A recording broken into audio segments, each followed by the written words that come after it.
clearance sale prices on an all-wheel drive Honda.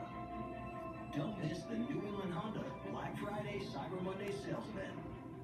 Energy costs go up and down. At Eversource, we don't like it any more than you do. It doesn't mean more money for us. It means that the market price of the energy we buy for you is changing. But we're working to increase the supply of clean, affordable energy across the region. Because more energy means lower energy costs for you and the communities we serve. And as the #1 provider of energy efficiency programs in the nation, we're committed to helping you manage the energy you use. Ever New England, Eversource. Sure you are, Eversource. You mean you just... Shush, I'm recording. Shut up, Joe. I'm recording. A factory-backed 7-year, 100,000-mile powertrain warranty, plus 1 year of roadside assistance. Toyota's certified used vehicles. The factory has your back. Now get 1.9 for 60 on many popular Toyota certified used vehicles. The best new cars make the best used cars. When you wake up, we'll open your eyes. New Center 5 Eye Opener. Tonight, travel nightmares. A rocky start to the Thanksgiving getaway. 2 powerful storms delivering a 1-2 punch from the Rockies to the Midwest. A record number of Americans on the move, jamming highways, long lines at airports across the country, slow going for millions on one of the busiest travel days of the year. Donald Trump's next move, the president-elect nominating the first 2 women to his cabinet, 2 names who opposed him during the election. Trump appearing to soften his stand against some of his critics. Breaking news, new developments in that deadly school bus crash. Police revealing the bus driver's toxicology report and what we've just learned about the route he was driving. Should he have been on it? Parade threat. Police increasing security. New steps to protect against a lone wolf attack. And Black Friday. Bigger discounts waiting for you this year in stores and online. The huge deals and the warning signs before you buy. This is ABC World News Tonight with David Newman. Good evening. Thank you for joining us. I'm Byron Pitts in for David tonight. And we begin with the frantic Thanksgiving getaway. This year, one of the busiest travel holidays on record. Millions already battling traffic, long lines, and dangerous weather. Tonight, 2 storms are sweeping across the country. Heavy snow in Minnesota, stretching towards the northeast. At D.C.'s Reagan Airport, long lines stretching across the terminal. And take a look at LA's famous 405 freeway. Traffic at a standstill in both directions, 24 hours. The weather is set to cause even more trouble when we return home. Forecast in a moment. But we begin with ABC's Alex Ferrara at Chicago's O'Hare Airport. Tonight, the Thanksgiving holiday starting with an extra helping of long lines. All of the stores holding many flights into airport safety. This morning, terminals already bustling.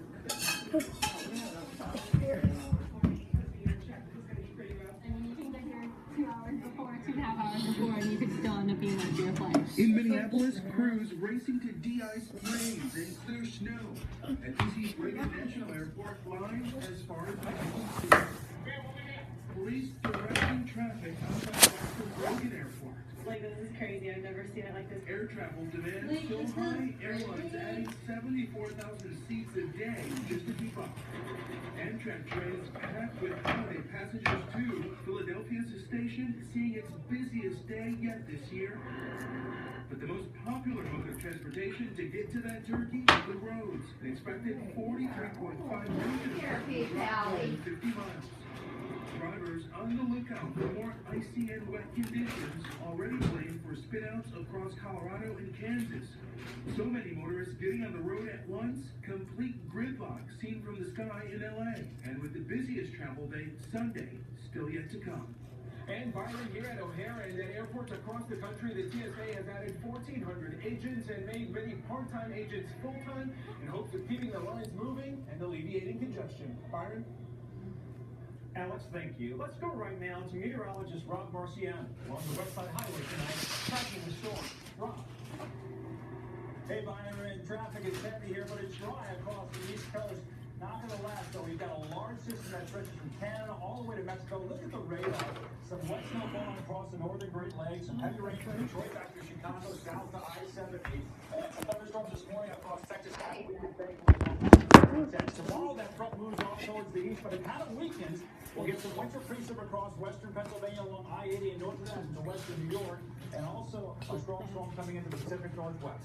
Safe travels to everyone on this holiday.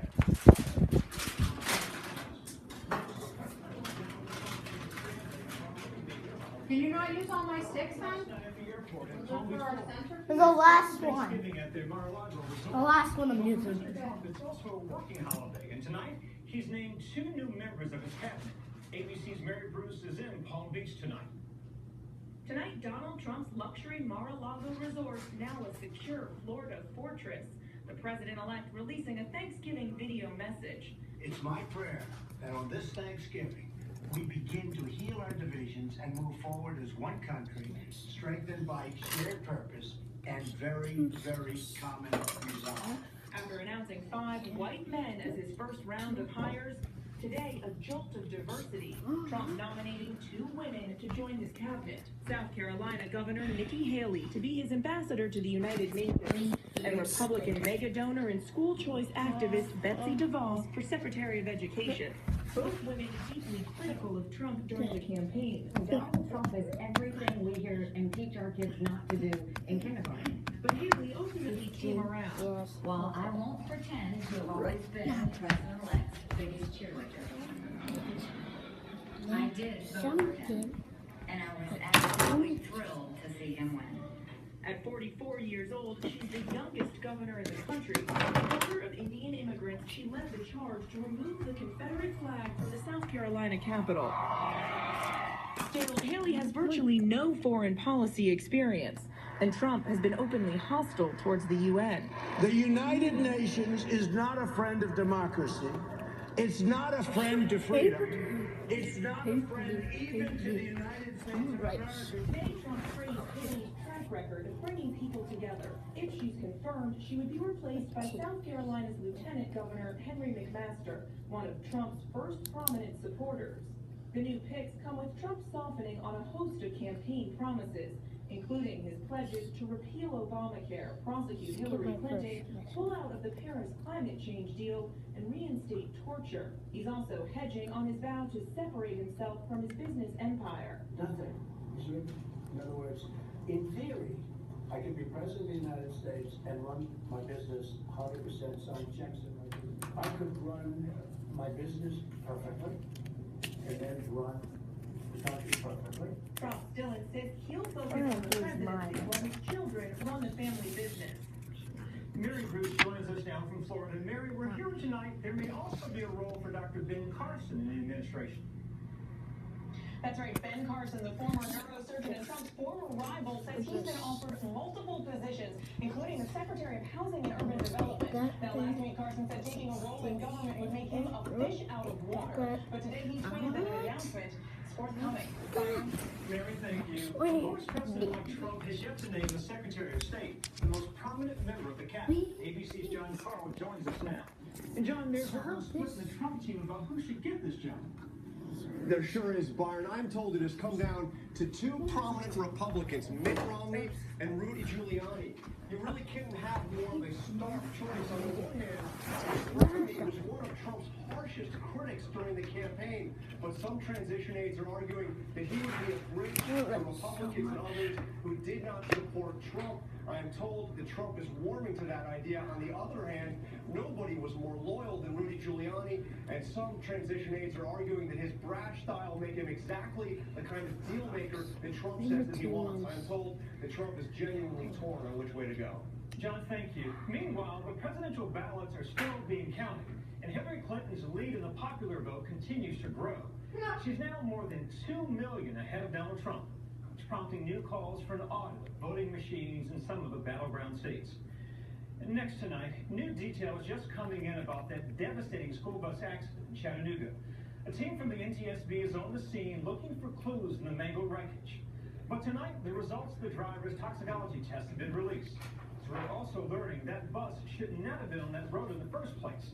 Here's ABC's David Brooks. Federal investigators tonight revealing the 24-year-old driver of this crushed bus was on a road that was not part of his route. Anthony Walker had no trace of alcohol or drugs in his system. He's charged with 5 counts of vehicular manslaughter. Police say the bus was traveling well over the 30-mile-an-hour speed limit when it swerved twice and flipped onto its side, sliding into a tree, killing those 5 children between 6 and 10 years old. As the memorials drawn and funerals are scheduled, investigators say they're looking not just at the driver, but the company he worked for as well. Durham School Services operates more than 13,000 buses and vans, having about 350 accidents in the past 2 years. Our issue is not so much how many accidents that they have. Our issue is what is the rate of accidents in terms of how many accidents per bus. The company was given a satisfactory rating, meaning it was in compliance. The Tennessee community is still struggling with a nearly unbearable loss. David Curley, ABC News, Chattanooga. Next, the surge in violence against police officers rising again tonight. A Michigan officer losing his life, being shot point blank while on duty. The suspect is in custody, but this officer is the 5th to be shot around the country since Sunday, the year that's seen a sharp spike in police killings. Here's ABC's Eva Pilgrim. Tonight, a Detroit area police officer shot in the line of duty, dying late today, his family and fiance by his side. This is a tragedy of immense proportions. 29-year-old Colin Rose, a K-9 unit officer at Wayne State University, was investigating a rash of car break-ins off campus last night when he stopped to question a man on a bike. When backup arrived, Rose was found lying on the ground, shot in the head. I need all units where possible. Police arresting a suspect, 31-year-old D'Angelo Davis, on outstanding warrants a few blocks away. He has a prior conviction for assaulting an officer. Rose, the 5th police officer shot in the line of duty in the last 5 days. So far this year, 61 officers across the country have been fatally shot in the line of duty, more than any year since 2011. The suspect has not yet been charged. Police are still looking for the gun used in this shooting. Byron? Eva, thank you. And from Charleston, West Virginia, an altercation on the street that ended in the death of a teenager. Tonight, the shooting is being investigated as a possible hate crime. ABC's Lindsay Davis has the story. 15-year-old James Means killed on a West Virginia street. Tonight, federal authorities are investigating his shooting death as a possible hate crime. I'm going to leave everything up to the court to take care of this man and do whatever they have to do. On Monday night, police say 15-year-old James Means had an exchange with 62-year-old William Pulliam as Pulliam was walking home.